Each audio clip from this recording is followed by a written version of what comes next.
Hello, and welcome to the Trauma-Informed Leadership course brought to you by the Workplace Peace Institute Leadership Academy. This is a webinar that is a part of our New Paradigm Leadership Educational Series. My name is Dr. Robin Short, and I am the founder and CEO of Workplace Peace Institute. Workplace Peace Institute is an organization systems designed company.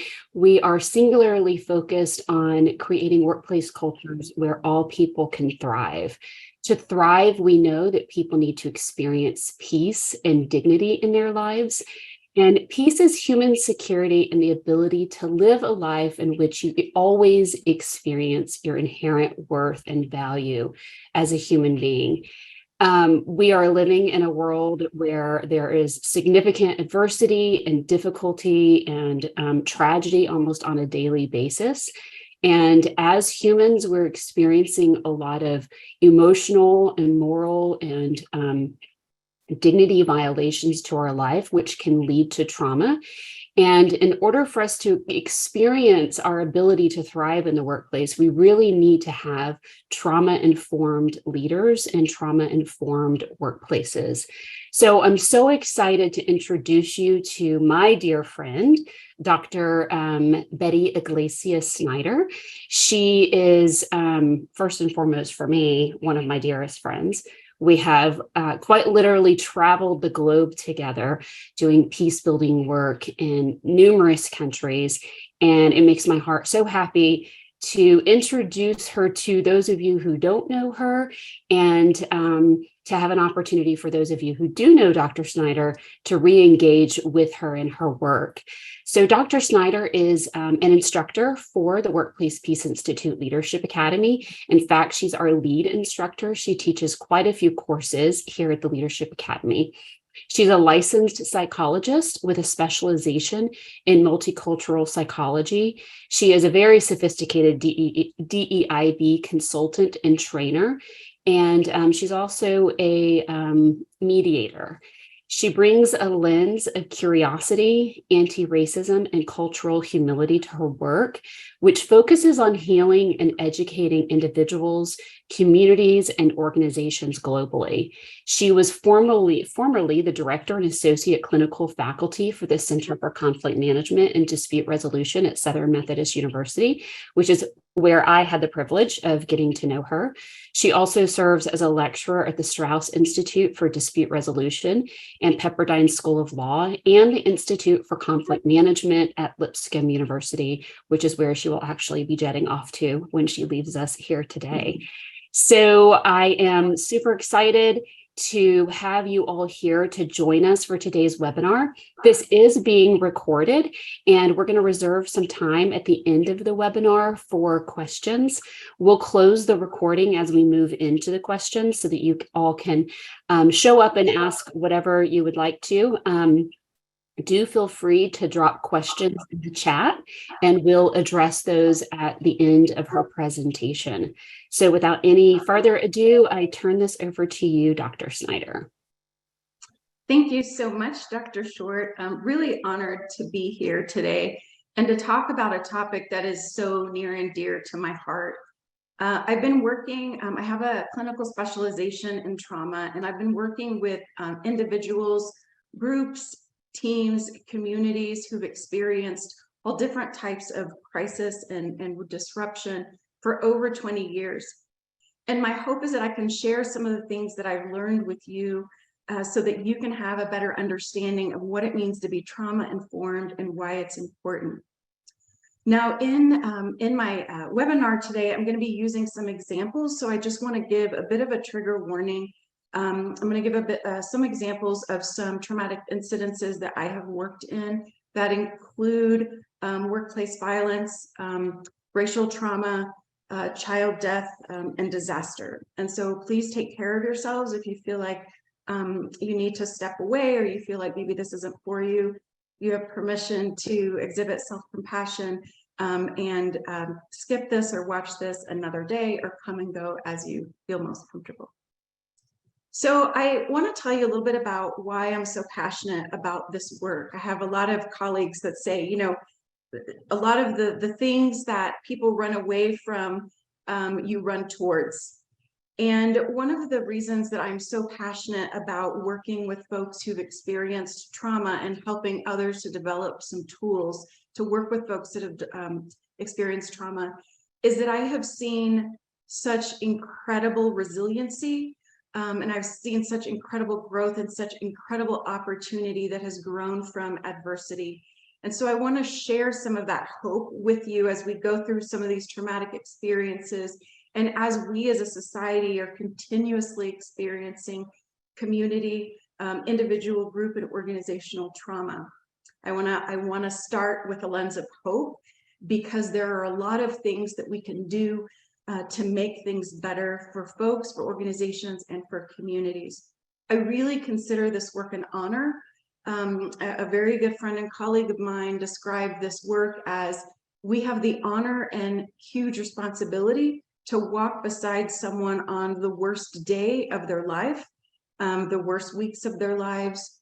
And I think that that is a really important way that we can look at this work, because it can be very scary to not know what to do and how to help support people in times of trauma.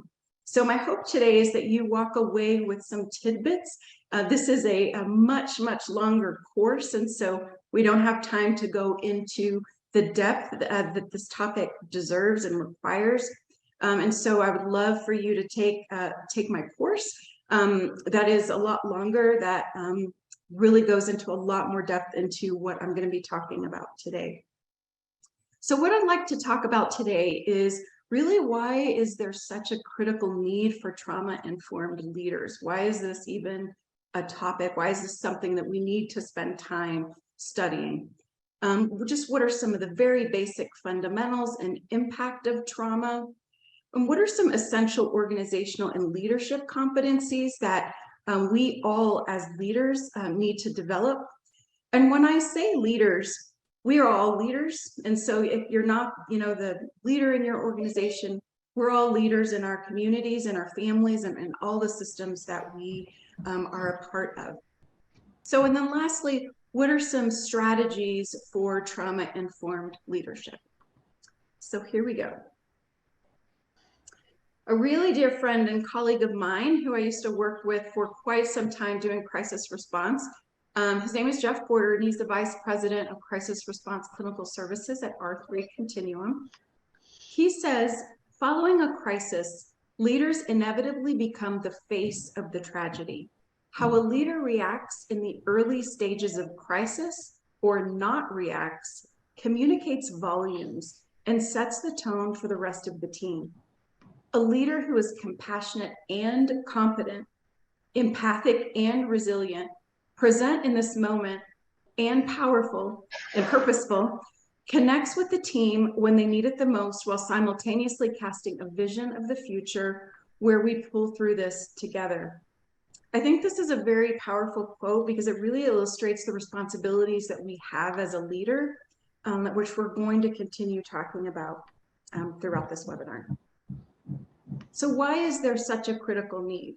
As Dr. Short mentioned, there are so many crises and traumas that we are all experiencing in our society and globally. Excuse me. We are all affected by trauma. Every single one of us. We're affected in some way or form. When we hear about a shooting on the, a couple of states away, we're all impacted in some way. So if you're called to serve others in a leadership capacity, you must commit to be trauma-informed. And why is this? The first I've already covered, we're all affected by trauma. At some point in our lives, we're all affected by trauma, and we will continue to be affected by trauma. The second is that trauma occurs at all levels, including individual, team, organizational, and community. Traumatic events are a ripple effect. If we experience a traumatic event at home, we bring that to all the systems that we partake in. It's going to impact our relationships, our family, our organization, our team. And so it's really important to develop a lens and a competency of understanding how that trauma can impact all levels so that we can mitigate the harmful effects. Third, trauma-informed leadership skills are applicable to any industry or institution. And I'll expand that to say to any system. They are applicable to just being in your own family. If a trauma impacts your family, how are you going to show up? How are you going to help facilitate resiliency? Fourth, trauma-informed leadership skills prevent further harm and encourage resiliency and healing. The fifth is probably one of the most important points that I hope you walk away with today, is that uninformed leaders can unintentionally create harm that is greater than the harm caused from the original incident.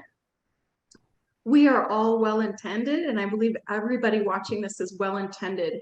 We are all compassionate people, but if we don't have a lens that is trauma-informed, we can create all kinds of harm to individuals, to communities, and to organizations. And I want to give you a couple of examples of that. One of them is a situation where I had a leader that I went in and consulted with. After the murder of George Floyd, I facilitated dialogues for hundreds of people. And I found that leaders did one of two things in their workplaces. After the murder of George Floyd and during the civil unrest, leaders either talked about it with their teams or they didn't. And what I found is the leaders that talked about it with their teams, their team members said, we felt safe, and particularly their Black team members, we felt safe. We felt like we had, our leader had our back. We were terrified if they didn't say anything, because that meant we were not safe, and we didn't know how people were thinking about the whole situation and whether or not people were going to create further harm or help. And then when I talked to the team members whose leaders had said something, and when I say something, it's going to be with the trauma-informed lens that I talk about, but even just checking in, how are you? Are you okay? Do you want to, do you want to talk about this? What do you need? Those employees who felt like they were supported reported that they were able to be more productive at work. They were able to foster better relationships with colleagues. Their trust improved. And the opposite was true for people who had leaders who did not even talk about it at all. Some of them ended up leaving their organizations because they experienced fear, which impacted their relationship with their teammates, with their leaders, impacted their work. And so we can create a lot of harm if we're not informed in how to respond. And I'll continue integrating some more examples. But this really shows kind of the depth of what I'm talking about. This is a quote from Jerry Spence, the founder of Trial Lawyers College. He says, "The pure rage that stems from unredressed injury can be more fearsome than that produced by the original wrong." And I can give you, so my other example about this, I did a lot of work in responding to the mental health needs after Hurricanes Katrina and Rita. 1 year after Hurricane Katrina, I went to New Orleans, and I was sitting in front of Cafe Du Monde, if y'all have been there, eating beignets and their amazing coffee. And I sat with a family who had just returned. They were gone for a year. It was a family that had small children, and they had left for a year. Their entire house was destroyed. And we started talking, and they said, we lost all of our house. We lost all of our memories, our photo albums, my grandmother's wedding pictures, antiques, everything that was sentimental, wedding photos, all of our kids' drawings from preschool. And nothing was more painful than the actual response that was for those of you who remember Hurricane Katrina and Rita, a lot of survivors were sent to go stay in a dome. And in that dome, a lot of people didn't have access to clean water, showers, food. They experienced traumatic events in that dome. And they did not feel taken care of at all by the city.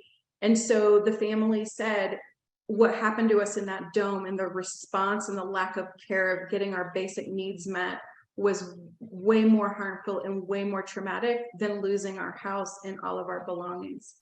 I have several examples of that, and I just can't emphasize enough the responsibility that we have as leaders to not create more harm. And not just not create more harm, but we can actually, with a trauma-informed lens, create resiliency.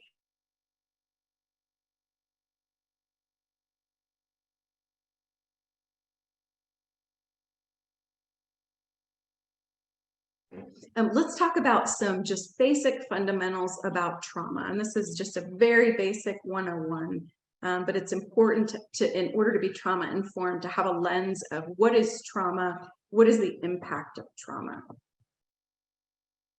So first of all, let's just talk about, when I'm talking about trauma, traumatic events or disruptive events, what am I talking about? So disaster, right? It could be person-made or natural disasters, workplace violence incidents, civil unrest, social injustice, racial trauma, health and pandemics. We've all experienced the trauma of a pandemic, death or serious injury of a team member, a terrorist event, mass shootings, childhood trauma and intimate personal violence, loss or death of loved ones, loss of a job or financial status. There's a lot of other events that we can experience as traumatic. It could be a car accident, a lot of other events. These are just highlighting a few. Obviously, each of these events are going to require a different lens to look at, because each of them have special issues that arise, and in the course I break them all down specifically and think about what are some things to consider with each of these events. But with respect to trauma, there are some core similarities that we all experience regardless of the event. Now, what is trauma? Substance Abuse and Mental Health Administration, also known as SAMHSA, describes individual trauma as an event or circumstance resulting in physical harm, emotional harm, and or life-threatening harm. I also want to add in here that it's not always just the harm, but it can be the perception of harm. So if you are perceiving that you're going to experience physical harm, or if you're perceiving emotional harm, I might look at a situation and say, you were safe. I'm not sure what you were talking about. But if that person is experiencing it or perceiving it as physical, emotional, and or life-threatening harm, it does create traumatic events, reactions. So the event or circumstance has lasting adverse effects on individuals' mental health, physical health, emotional health, social well-being, and or spiritual well-being. And we'll break those down in just a moment. Now, a lot of people ask, how do we know who is going to develop, you have two people going through the exact same event. You have one person that thrives and one person that ends up not thriving, not doing well, developing post-traumatic stress disorder. What are the factors that make people more vulnerable or more susceptible? So one thing I want to mention before going into that is that every survivor is unique and each survivor's crisis is unique. So no one that experiences a crisis is unaffected. So we are all affected by crisis. We're all experiencing normal reactions to an abnormal event, yet my reaction might look completely different than your reaction. And that's depending on a whole host of factors. And those factors can include culture, our culture, our socioeconomic status, our worldview. All of those things have a really huge impact on how we experience trauma, on how we grieve. And so those are some really important factors to consider. But what is it that makes a person have a harder time than others? And so I want to just go over a couple of those things, because there's a couple of trajectories that we can experience after a traumatic event. So a lot of folks in the mental health field used to think that everyone who's exposed to a traumatic event will develop PTSD. This was way back when I was in graduate school. And so a lot of the interventions that we were taught had to do with preventing PTSD. After 9/11, there was a lot of studies conducted of how many actual people have developed PTSD that were close to the situation, who were in the building. And they did studies, longitudinal studies at 6 months, at a year. The name of the researcher was Bonanno is his last name. And what he found was only about 8 to 10% of people who were closest to the incident actually went on to develop PTSD. And what that tells us is that most people are resilient. However, that does depend on certain factors. So the factors that put someone most at risk are if you experience the death or loss of a child, or witness the death or loss of a child, if you have a previous history of any type of mental health and even physical health issues that are untreated. So if you have a previous history of trauma that's untreated, if you are a part of a community who's been marginalized by society, if you have little resources, so we know that people in disasters obviously can do better if they have financial resources, or if you have to evacuate, if you don't have the money for a hotel, for example. And so there's lots of different factors. Another one is the proximity to the actual crisis or situation. If you were, we think of it as circles of impact. So if you, for example, were in a workplace shooting and you experienced and you witnessed it, as opposed to if you were outside, as opposed to if you saw it on TV, as opposed to if you had a coworker, a family member, for example. So think of it kind of in circles of impact. You're more susceptible the closer you are to the actual event of what happened. So there's lots of different factors that are influencing how we experience a trauma, but there's really a couple of trajectories that we see. So when we experience a traumatic event, as I mentioned, everyone is impacted in some way. So we all have what's known as acute stress reactions. And so those are impact all of the different parts of who we are. So cognitive, I'd like for all of you to think about a situation where you were in a very stressful event, like let's say a car accident. If you were hit from behind, or you hit somebody or whatever, or you were, in a disaster, and right in the immediate aftermath, what were you thinking? What were you feeling physically, emotionally? How did that impact your behavior? And did that make you question spirituality? And so I can give you some examples. So cognitively, again, think about that car accident. Cognition refers to our thoughts, how we're thinking. Our decision-making is impaired, right? We might forget what our passwords are. I was in a situation where I had been to my same place of employment for 10 years and I missed the exit. I couldn't remember how to get home. The part of our brain that's responsible for decision-making, logical thought, organization, that part of our brain is disengaging, because the part of our brain that's getting us ready for fight or flight, which is our limbic system, is activated. And when that's activated, we do not have access to the cognitive facilities that we usually do. Emotionally, we can experience a broad range of feelings and emotions. We can experience, fear, disgust, sadness, anger, anxiety. A lot of folks will experience a broad range of emotions just in one day. Physical, a lot of folks report a lot of GI upset, headaches, trouble sleeping, lack of appetite. Behaviorally, you see often a lot of people either withdraw or they might become aggressive, or a lot of times people who have a history of addiction might experience cravings. You see an increase in intimate partner violence and aggression. Under stress, we regress. So think about all of the things that you aren't proud of that you do when you're stressed. Sometimes our uglies come out in those situations.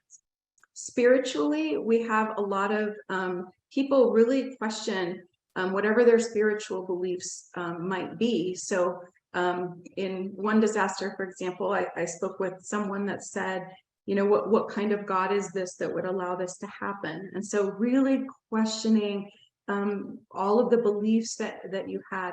All of these are normal reactions to an abnormal event. Now, it follows a couple of trajectories, as I mentioned. So acute stress reactions, everyone will experience something, some level of them. The other trajectory is, so from acute stress, one trajectory is resiliency. As I mentioned, most people bounce back after a while.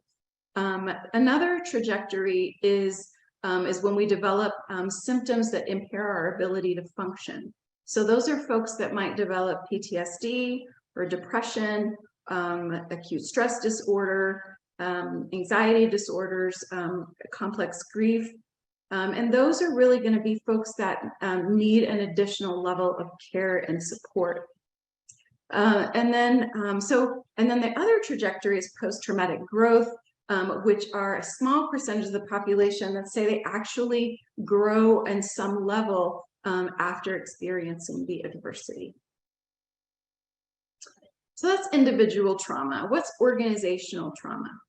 So organizational trauma is caused by a major event or a series of events, or by persistent toxic conditions that have an overwhelming effect on a group, family, organization, and/or community, impairing the ability of the whole to function on balanced physical, emotional, mental, and spiritual planes.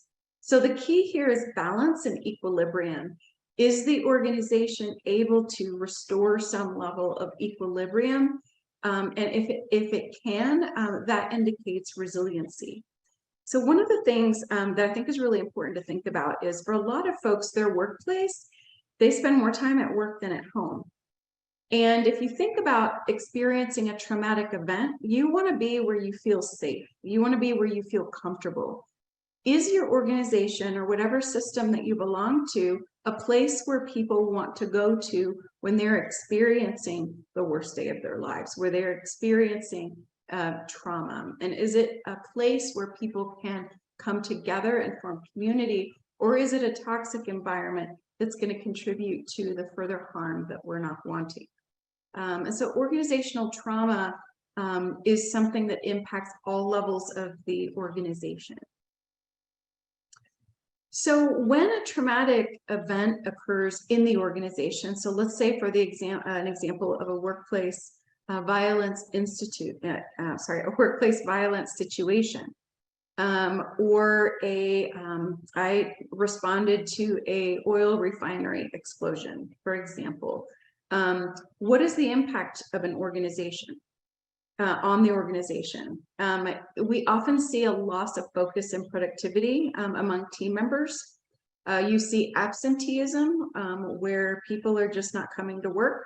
There's also a concept called presenteeism, where people are coming to work, but they're not really present. A lot of legal exposure and risk. How you handle a crisis can make or break an organization. A lot of team division can happen after a traumatic event. A lack of engagement. Organizations might experience reputational concerns. In the event of the oil refinery explosion, there's a lot of concern about whose fault it is and who has the responsibility. Lack of creativity and innovation. If you think about what I mentioned about the part of our brain that we need to be accessing, the part of our brain that's responsible for creativity and innovation, if we're under high levels of stress or trauma, is hampered. And so we're not going to see that productivity, that innovation. We see financial impact that can result from all of these factors. We see either an opportunity for trust building, or we see a damage in trust. We also have concerns about psychological safety and connection. Are team members experiencing the organization as a psychologically safe place? And is this a place where I can go to for connection, or am I going to experience division? Okay, so let's just talk about a couple of essentials of kind of, of what to do in these types of situations. And as a leader, what kinds of behaviors that you can emulate in order to facilitate resiliency, growth, and healing in your organization. And so I always like to think of it as be the calm in the storm. And part of that is really taking a really deep dive into who you are, and what it is that you as a leader project. Think about a situation that you've been in, a crisis or really high stress situation or traumatic event in the workplace, or in your family. And you look to the leader. And if the leader is anxious, if the leader doesn't know what to do, if the leader is exhibiting toxic behaviors or promoting division, everybody in that system is going to be impacted. We look for calm, and you don't have to be perfect, but we do look for calm. And so can you be the calm in the storm? How do you react and respond in crisis situations? And what are some things maybe that you might want to work on, so that you can demonstrate that calm? You want to be the anchor for folks who are experiencing instability, because your presence alone can be incredibly powerful. So what does it mean to be trauma-informed? I keep throwing this term around. So a trauma-informed organization, program, or system, you realize the widespread impact of trauma and understand potential paths for recovery. Recognize the signs and symptoms of trauma in clients, families, staff, and others involved within the system. You respond by fully integrating knowledge about trauma into policies, procedures, and practices, and actively resist re-traumatization. So when you look at these characteristics, you can think about them as you as an individual and as the system as a whole, because we don't only want to utilize trauma-informed skills when a traumatic event occurs. You want to have all of these things built into a system already, to be built into the structure and the fabric of the system. Are your policies trauma-informed? Are your crisis management procedures trauma-informed? What resources do you have available for folks? How is your organization demonstrating compassion? How are you promoting resiliency on a day-to-day basis? How are you modeling self-care as a leader? So many different factors that really need to be embedded into the system.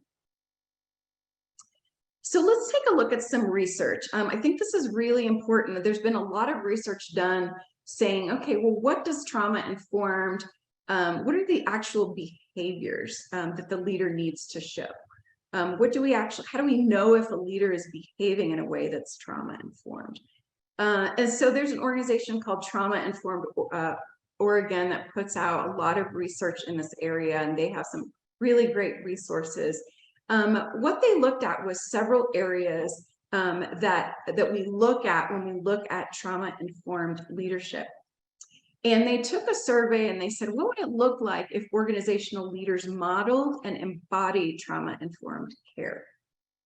40% of the overall responses said that the behavior has to do with leaders that demonstrate emotional and physical safety. So that was one of the biggest factors that people indicate. So think about you yourself as a leader of whatever system that you're a part of, and also as your organization. Do you exhibit on a day-to-day basis emotional and physical safety? So in other words, are people free to express their feelings, their concerns? Do people feel physically safe in the environment that they're in? And so this is most important. And so how are you demonstrating this in your interpersonal interactions? I encourage you to give that a lot of thought. The second one is empowerment, voice, and choice. One of the things that happens to us when we experience a traumatic event is that we experience a loss of power. I can't think of anything more disempowering than experiencing a really bad traumatic event or traumatic incident. And so one of the things as leaders that we want to do is help people get their power back and not contribute to a situation where we're taking more of their power away. And what that means is we really need to be including people in the distribution of decision-making, of informing people constantly of information as you have it. And sometimes telling people you don't have any information is better than being silent. Being transparent, allowing people to have a voice in any types of decisions that are going to be made regarding what's occurred or what's going to happen to them or their jobs, for example. Trust and transparency was another one, 21%. I just talked about transparency, but is there trust? Is trust a foundation in your organization? And that's absolutely critical. Collaboration and mutuality, only 6% of the responses fell in this category. These represented dependability, follow through, and being involved in the trauma-informed effort. Now, this is just one study. I've definitely seen other studies, and I think it depends on the type of organization. Are you a community organization, a government organization? Corporate is what's the mission of the organization in terms of how these factors are really going to play a role. When I've talked to people specifically after traumatic events in an organization, a lot of folks place this one as really important as well. So I don't want you to look at this and say, oh, only 6%. We don't want to take that. We don't want to focus on this one. All of these categories are absolutely critical to trauma-informed leadership. The other one, cultural responsiveness and the use of peer support, is another factor that is in the research and suggested by these mental health organizations as critical. In this particular survey, they were kind of woven through all of the other categories, but it is a very important category that we are using when we are doing trauma-informed approaches. We want to make sure that we are tailoring our responses according to all of the different cultures that are represented, and that we're using peer support, because there's a lot of research saying that we heal best when we're with other people who are experiencing what we've experienced or are currently experiencing as well. So that's really critical that we make options available to people who can be around other folks that have experienced what they're experiencing. So trauma-informed systems, as I mentioned, it's not just the leader, but it needs to be embedded in the entire system. The system needs to be understanding of trauma and stress. It needs to promote safety, trust, and stability.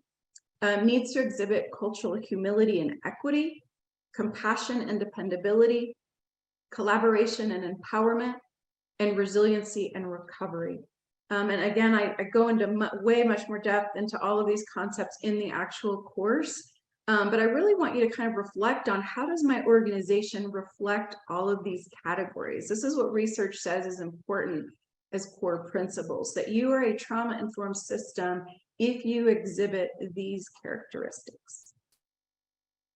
Okay, so let's look at just a really quick overview of some response strategies that are recommended. So trauma-informed responses are human-centered. If you can think about a traumatic incident that you've experienced, and you think about, what did I need at that time? Did I need to talk to somebody? Did I need time by myself? You know, what are the needs that I have? And we all need to have our basic needs met.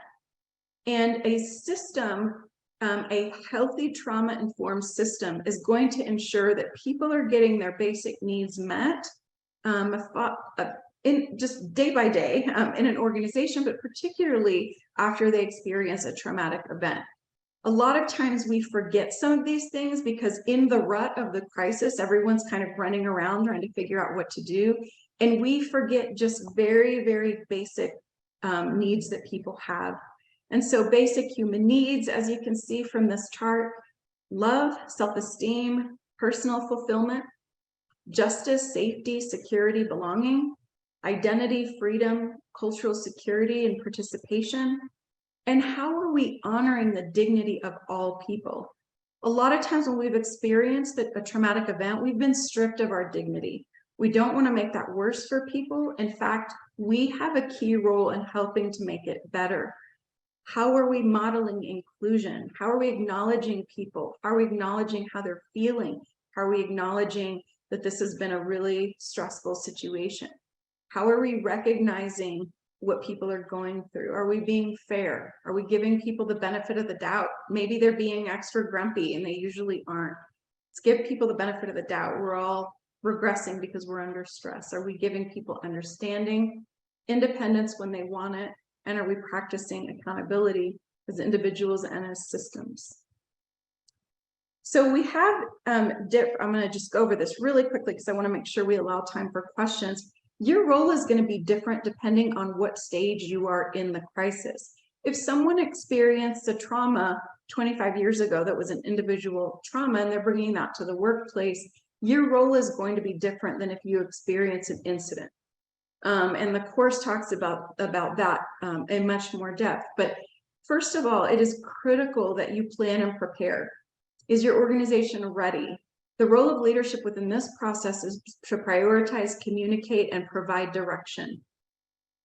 And then during the immediate and aftermath of a traumatic event, love this quote, the role of the leader during a crisis as the thinking brain of the larger system. When the crisis occurs, there's a collective level of arousal that we must theoretically be apart from so that we can direct, react, and plan. This is done through relational leadership, which is centralizing of relationship and influence as drivers of staff productivity and wellness versus authority, hierarchy, and power. The use of relational leadership during crisis allows for greater safety and decrease in secondary trauma and systems trauma.